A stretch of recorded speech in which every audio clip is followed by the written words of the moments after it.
Welcome to my YouTube channel 0 to π classes. बच्चों, आज हम लोग इंटर के फिजिक्स में वैद्युत क्षेत्र तथा वैद्युत द्विध्रुव के बारे में अध्ययन करेंगे। ठीक है, जो फुल बेस्ड कॉन्सेप्ट पर होगा। ठीक है बच्चों, चलिए ये देखते हैं वैद्युत क्षेत्र।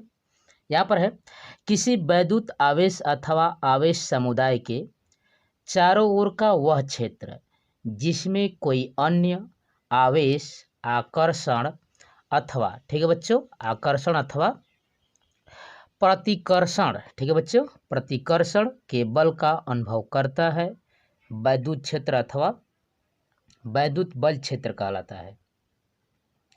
यदि वैद्युत क्षेत्र में रखा गया आवेश चलने के लिए स्वतंत्र हो तो वह बल की दिशा में चलने लगेगा। ठीक है बच्चों, बल की दिशा में चलने लगेगा। तो यहाँ पर वैद्युत क्षेत्र किसे कहेंगे?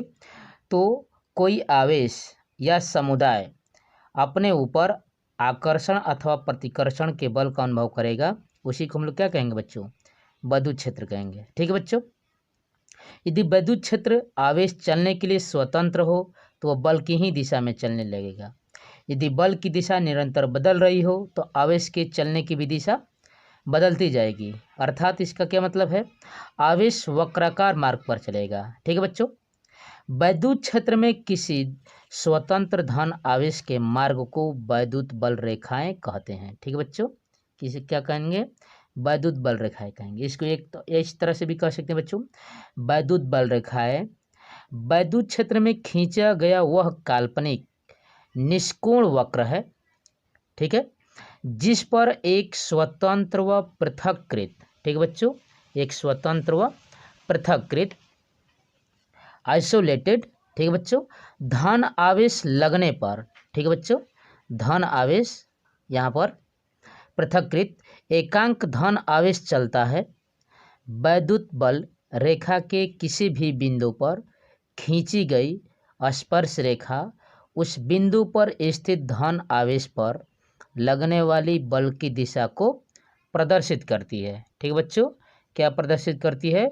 उस बिंदु पर स्थित धन आवेश पर बल की दिशा को प्रदर्शित करती है। ठीक है बच्चों, यहाँ पर देख रहे हैं हम किसी वैद्युत क्षेत्र को वैद्युत यहाँ पर बल रेखाओं द्वारा प्रदर्शित कर सकते हैं। ठीक है बच्चों, यहाँ पर आप देखेंगे तो इन चित्र में ABCD के पास आपके चित्र है।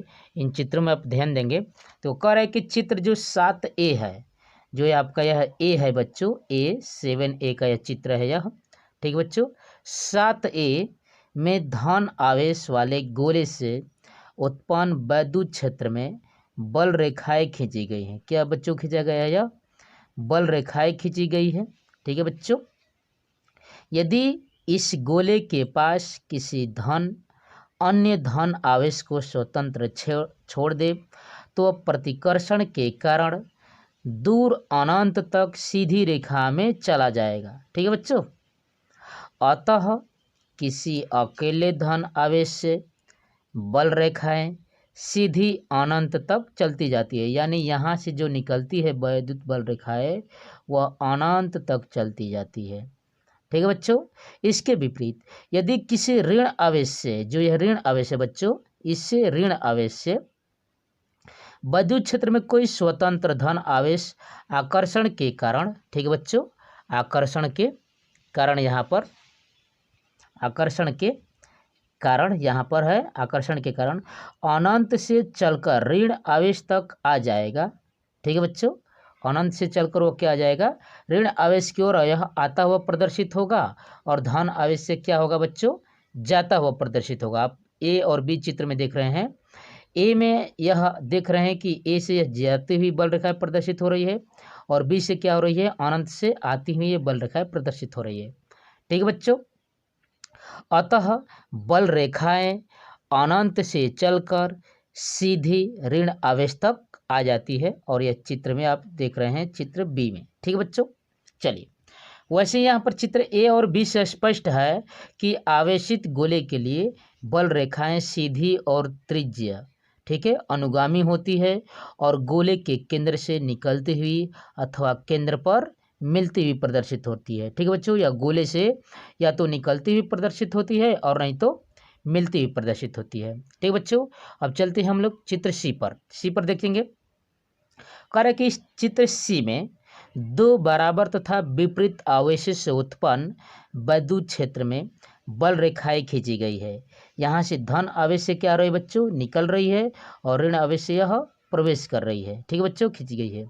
ये रेखाएं धन आवेश से चलकर ऋण आवेश पर समाप्त हो जाती है। ठीक है बच्चों, धन आवेश से निकलकर क्या हो जा रही है, ऋण आवेश पर समाहित हो जा रही है, समाप्त हो जा रही है।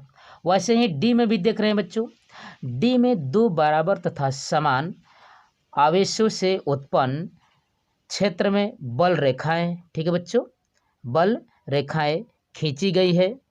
इन दोनों आवेशों को मिलाने वाली रेखा के मध्य बिंदु यन पर, यह जो बिंदु है बच्चों यन पर, एक आवेश के कारण उत्पन्न क्षेत्र, ठीक है बच्चों, एक आवेश के कारण उत्पन्न क्षेत्र दूसरे, ठीक है बच्चों, दूसरे आवेश के कारण उत्पन्न क्षेत्र के ठीक बराबर परंतु विपरीत है। अतः इस बिंदु पर परिणामी क्षेत्र शून्य है। ठीक है बच्चों, क्या है, परिणामी क्षेत्र इसका शून्य है। इस बिंदु को, ठीक है बच्चों, इस बिंदु को उदासीन बिंदु, ठीक है बच्चों, उदासीन बिंदु कहते हैं। जहाँ पर इसका परिणामी क्या हो जाएगा बच्चों, शून्य हो जाएगा, उसे हम क्या कहेंगे, उदासीन बिंदु कहेंगे। यदि इस बिंदु पर कोई अन्य आवेश रख दे तो उसमें किसी भी दिशा में चलने की प्रवृत्ति नहीं होगी।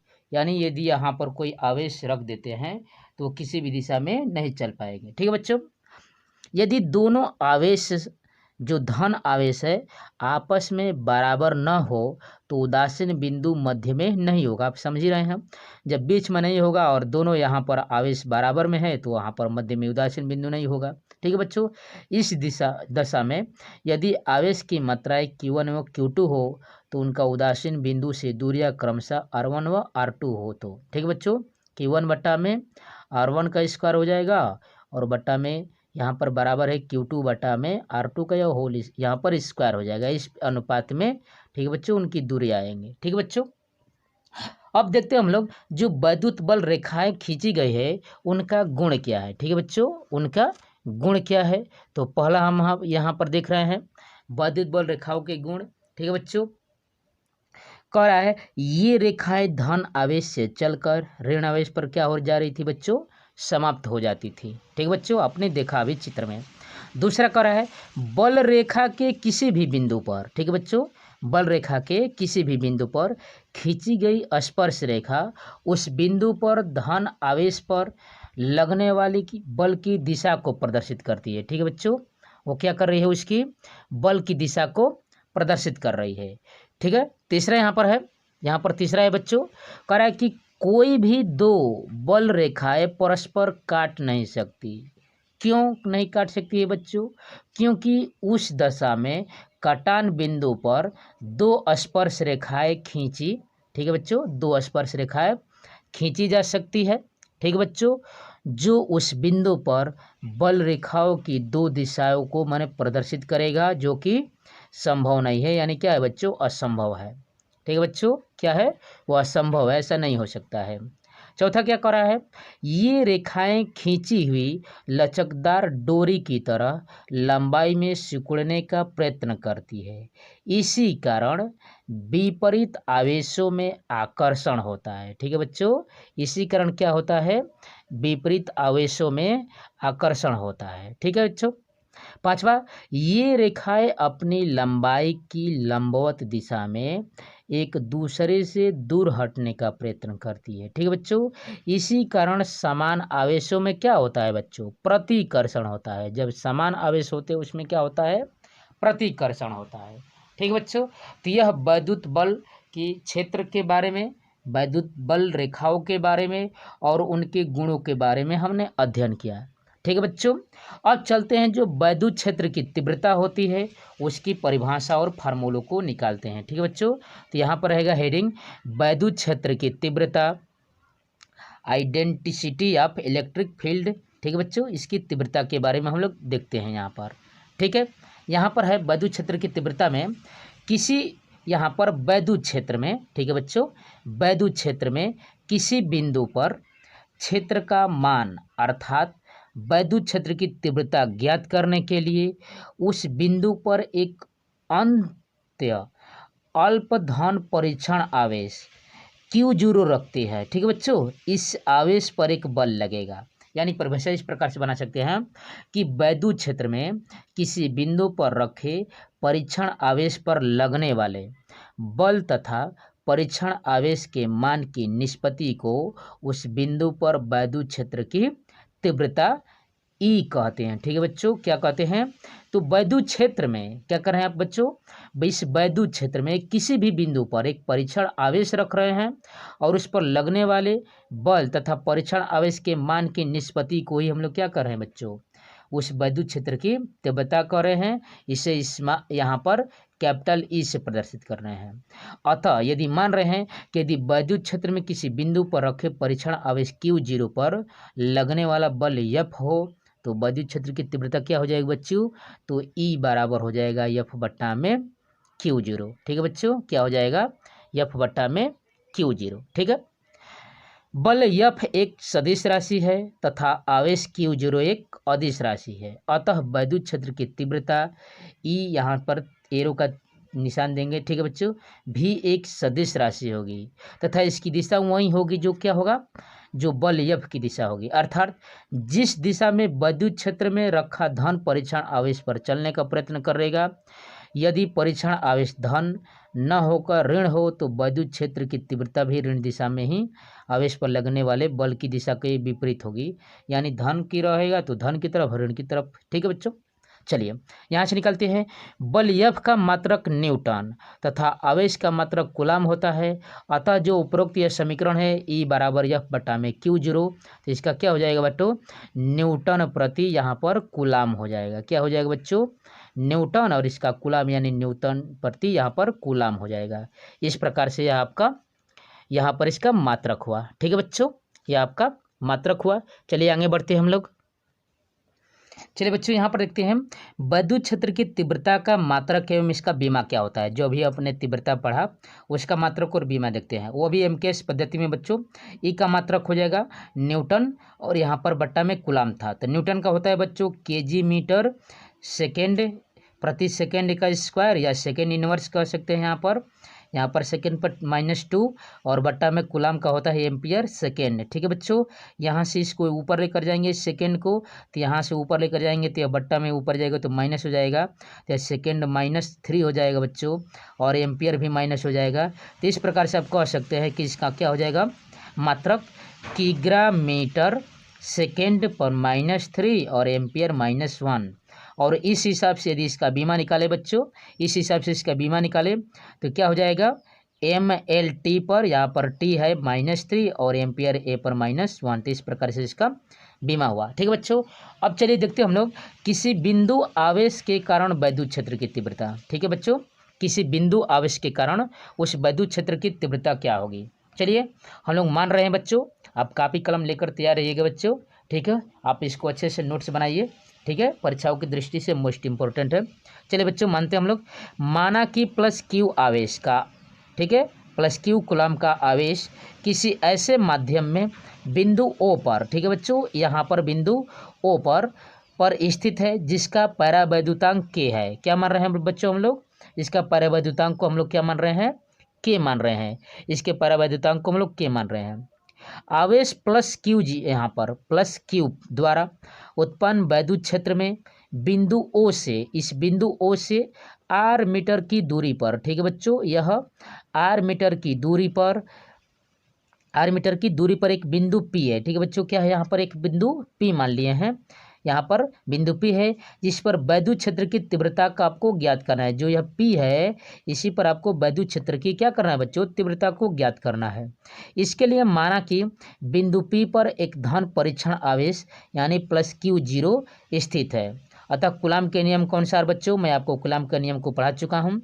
कूलाम के नियम के अनुसार धन परीक्षण आवेश Q0 पर लगने वाला बल F, जो F है, ठीक है बच्चों, जो यह बल F है, यहाँ पर F बराबर 1/4 pi epsilon 0 K Q zero और यह दूरी आर है, इसलिए आर स्क्वायर न्यूटन हो जाएगा। यह आपका कूलम के नियम से है। ठीक है बच्चों। अतः बिंदु पी पर वैद्युत क्षेत्र की तीव्रता निकाल दीजिए।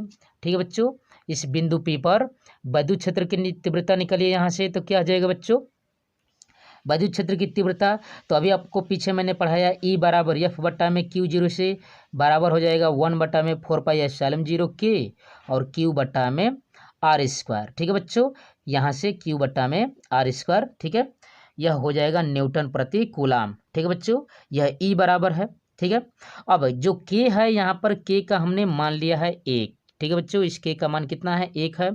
और यहाँ पर 1/4πε0 का मान आपको मालूम है बच्चों, मैं पढ़ा चुका हूँ, 9 × 10⁹ न्यूटन मीटर स्क्वायर प्रति कूलाम स्क्वायर। ठीक है बच्चों, तो रख दीजिए यहाँ से, क्या हो जाएगा, ई बराबर 1/4πε0 के का स्थान पर 1 रख रहे हैं, क्यू बट्टा में यह आर स्क्वायर न्यूटन प्रति कूलाम। अब इसका मान रख देते हैं बच्चों, तो इतना रख कर आप निकालेंगे तो ई बराबर कितना हो जाएगा, 9 × 10⁹ क्यू बट्टा में आर स्क्वायर न्यूटन प्रति कूलाम। ठीक है बच्चों, अब यहाँ से है परीक्षण आवेश प्लस क्यू जीरो पर आवेश प्लस क्यू के कारण लगने वाला बल यफ प्रतिकर्षण बल है, जिसकी दिशा किधर थी बच्चों, ओ से पी की ओर थी। ठीक है बच्चों, ओ से पी की ओर है, चित्र में आपने देखा था।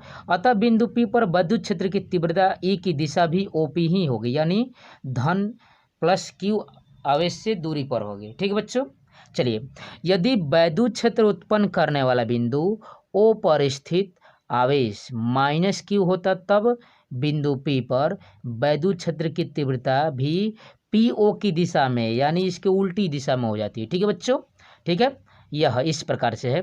चलिए यहाँ सब आगे बढ़कर निकाल लेते हैं। यदि किसी स्थान में कोई बिंदु आवेश हो, जैसे अपने क्यू लिया तो यहाँ पर Q1 Q2 Q3 कोई यहाँ पर बिंदु आवेश लिए गए हैं, विद्यमान हो, तब उस स्थान के किसी बिंदु पर प्रत्येक बिंदु आवेश वही तीव्रता उत्पन्न करेगा जो अन्य बिंदु आवेशों को अनुपस्थिति में करता था। ठीक है बच्चों, अतः उस बिंदु पर सभी आवेशों के कारण वैद्युत क्षेत्र की तीव्रता ई भिन्न भिन्न आवेशों द्वारा उत्पन्न तीव्रताओं E1 E2 E3 के सदिश योग के क्या हो जाएगी बच्चों, बराबर हो जाएगी। यानी इस प्रकार से कह सकते हैं कि E बराबर हो जाएगा आपका E1 + E2 + E3 + dash dash, आप जितने अपने आवेशों को लिया है। ठीक है बच्चों, आपने जितने आवेशों को लिया है उस प्रकार से यह हो जाएगा। ठीक है बच्चों, चलिए अब आगे हम लोग देखते हैं यहाँ आगे। ठीक है बच्चों, ठीक है बच्चों, आगे बढ़ने से पहले आप इस चैनल 0 to Pi क्लासेज के चैनल को लाइक कीजिए, शेयर कीजिए, सब्सक्राइब कीजिए। ठीक है बच्चों, और जो भी क्यूरी हो आप कमेंट बॉक्स में कमेंट कर सकते हैं। ठीक है बच्चों, चलिए, यह है, इस चैनल पर आपको फ्री एजुकेशन मिलेगा। ठीक है, कंसेप्ट बाय कंसेप्ट मिलेगा। ठीक है बच्चों, इसलिए आप इस 0 to Pi क्लासेज के चैनल के साथ जुड़िए। ठीक है बच्चों, चलिए अब हम लोग देखते हैं वैद्युत द्विध्रुव किसे कहते हैं, इलेक्ट्रिक डाइपोल किसे कहते हैं। ठीक है बच्चों, इलेक्ट्रिक डाइपोल क्या होता है। ठीक है, तो देखते हैं यहाँ पर वैद्युत द्विध्रुव वह निकाय यानी सिस्टम है जिसमें दो बराबर, ठीक है बच्चों, दो बराबर परंतु विपरीत प्रकार के बिंदु आवेश एक दूसरे से अल्प दूरी पर स्थित होते हैं। ठीक है बच्चों, यह एक दूसरे से कितने अल्प दूरी पर स्थित है। ठीक है बच्चों, जो आप चित्र 10 में देख रहे हैं।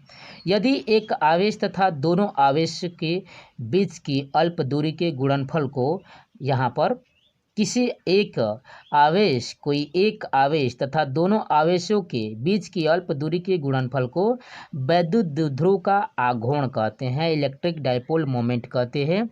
जिसे किससे प्रदर्शित करते हैं बच्चों, तो स्मॉल p से व्यक्त करते हैं। ठीक है बच्चों, अब निकालते हैं इसको, मानते हैं, माना कि वैद्युत द्विध्रुव के कारण यह जो आवेश लिए हैं -Q1 वहाँ पर -Q + Q कूलम है तथा उनके बीच की जो अल्प दूरी है बच्चों वह 2L लिया गया है। तब वैद्युत द्विध्रुव का आघूर्ण क्या हो जाएगा बच्चों, P = Q × 2L, यानी यहाँ पर P बराबर कह सकते हैं 2QL।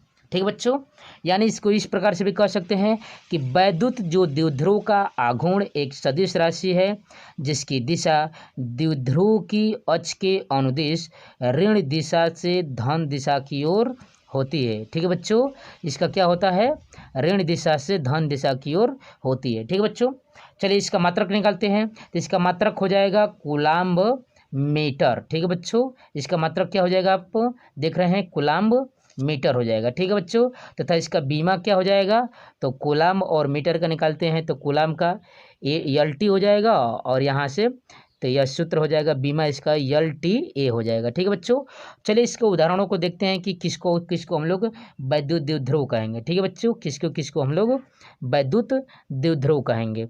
ठीक है, तो यहाँ पर अनेकों इसके उदाहरण है। अनेक अणु जैसे HCl है, H2O है, HBr है, NH3 है, CH4 है। ठीक है बच्चों, यहाँ पर HCl को तोड़ेंगे तो H प्लस और Cl माइनस यानी दो आवेश हो। ठीक है बच्चों, दो आवेश हो, एक प्लस आवेश एक माइनस आवेश के रूप में टूट जाएगा। वैसे जल में भी एक H प्लस और एक हो जाएगा OH माइनस के रूप में। वैसे ही HBr में भी, ठीक है बच्चों, H प्लस Br माइनस, वैसे ही यहाँ पर सभी को तोड़ सकते हैं। ये सभी क्या है बच्चों,